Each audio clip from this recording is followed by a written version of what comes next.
A scary thing is often being on a road, and a lot of times people do imagine that the scary thing is going to be a bear, a snake. These are things that it's somewhat more predictable than humans are. You know, you can encounter a grizzly bear, and there's a good chance that you're going to get out of it alive. When you're walking on the side of the road, you are often walking within inches of a massive, several-ton metal and glass that's going at 90 miles an hour, and when you have like a very narrow shoulder, it's very scary, and then all the more makes you appreciate when you hit a trail. Yeah, okay, just got stung by a bee. Oh! I got the idea of walking across the country when I was working at a small office up in Westchester, which is just north of New York City. One morning, actually, my boss was late and I got locked out of the building, essentially. So while I was waiting for my boss to come and bring the keys, I sort of like was sitting around, and I'm like, well, sitting around, this is kind of pointless, I might as well just go for a walk. And next thing I knew, I ended up actually making it to the next town over. And I discovered all these things I'd never seen before, you know, little houses and historical things, and I thought it was just so neat that I just like, oh, I just went from one town to the other. What would happen if I just sort of kept on going? What if I just walked across the country? Well, I dubbed myself the Walking Fool pretty quickly because I didn't prepare very much for the walk. New Yorkers, we pride ourselves on being walkers, but we're not carrying 50 to 60 pounds on your back.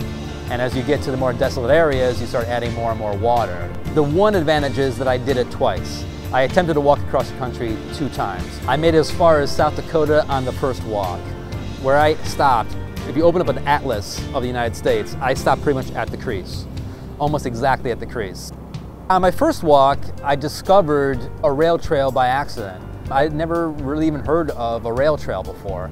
And so when I was in Wisconsin, the person there said, oh, you know, if you're walking, well, you should go on to the Elroy-Sparta rail trail.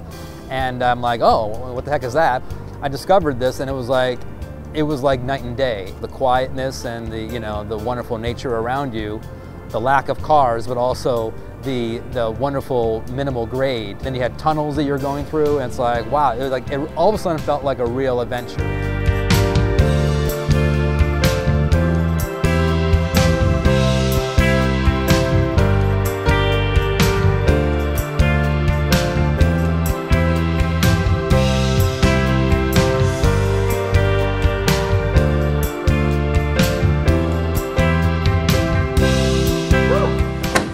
Part of the fun is actually discovering some of the cool things that are out there you didn't even know existed.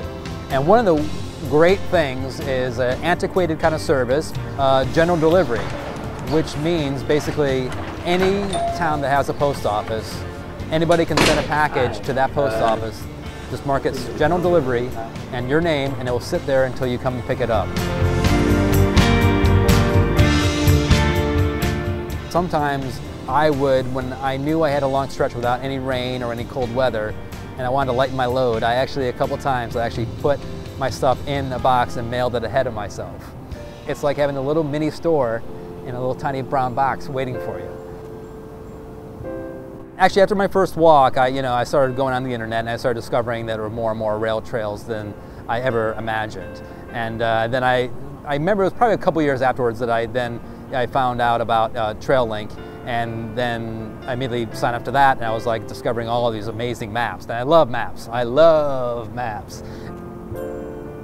So on my second walk, I made sure to find some trails to get on. If you actually looked at my route, it would look like kind of an insane person was planning it, because it's going up and down, and it was mainly because I wanted to be able to hit certain trails, and especially the ones that I knew were 100 plus, in length, because on my first walk, I discovered how wonderful it was.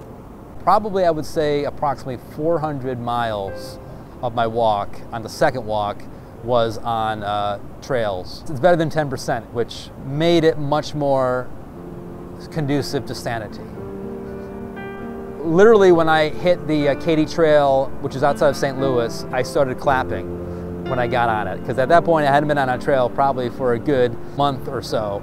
And I literally could not hold back the enthusiastic clappity clap. So if you want to learn how to clap, walk on a rail trail.